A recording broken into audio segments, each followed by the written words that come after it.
Isang bagitong pulis Catanduanes ang nagbitiw sa serbisyo dahil di umano sa baluktot na sistema ng Philippine National Police.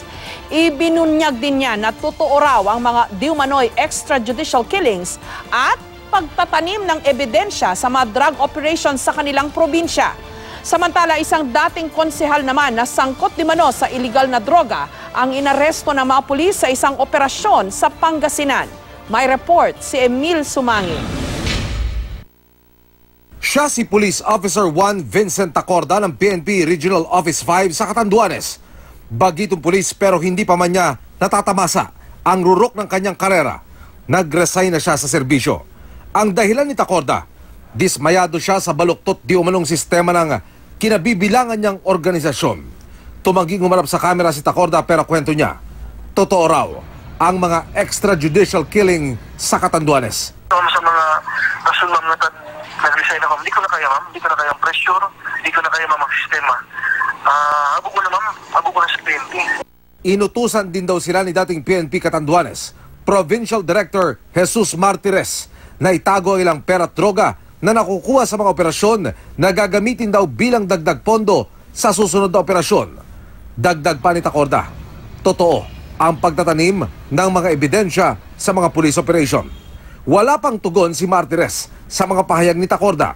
Para naman sa PNP Regional Office 5, mali ang paggamit ni Tacorda sa media at dapat patunayan muna niya ang kanyang mga aligasyon. Ganito rin ang sentimiento ni Catanduanes Police Provincial Office Director Jeffrey Fernandez. Ito yung maabot niya sa paper forum, ang ebidensya niya.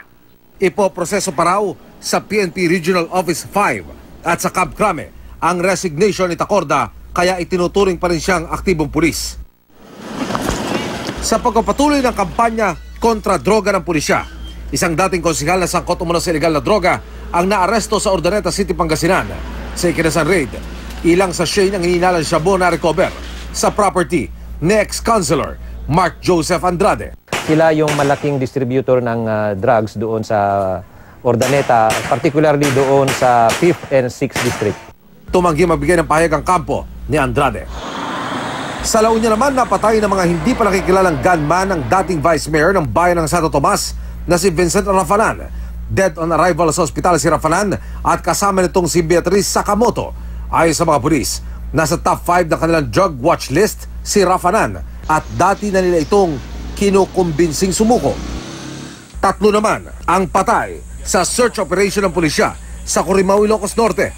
Na-recover sa hideout ng mga gun for hire umanong sina Joseph Coloma, Glenn Esteban at Junel Giang ang ilang baril pampasabog, manghihinalang droga at drug paraphernalia. Sa buy-bust operation naman nagtapos ang buhay ng dalawang tulak umano sa Santa Rosa City, Laguna matapos umanong manlaban sa pulisya. Kinilala ang mga suspect na sina alias Ranz at isang hindi patukoy na lalaki. Nakatakas naman ang isa pang kasama ng mga suspect. Sa Plaridel, Bulacan, 6 na pong sangkot umano sa illegal na droga ay naresto ng mga operatiba ng PIDEA. Unang naaresto ang target ng search warrant na si Riza Estrada. Nakatakas naman ang kasama niyang si Joey Estrada. Aminado si Riza na gumagamit siya ng illegal na droga pero itinangging nagtutulak siya. Ilang nilalang droga rin ang nasamsam ng pulisya mula sa 3 bahay na gilalugad nila sa Bato, Camarines Sur. Naaresto sa operasyon si Jomar Santos na mariing iginiit na planted ang drogang nadiskubre sa kanyang bahay. Wala pang pahayag ang pulisya ukol sa bintang ni Santor. Emil Sumangil, GMA News.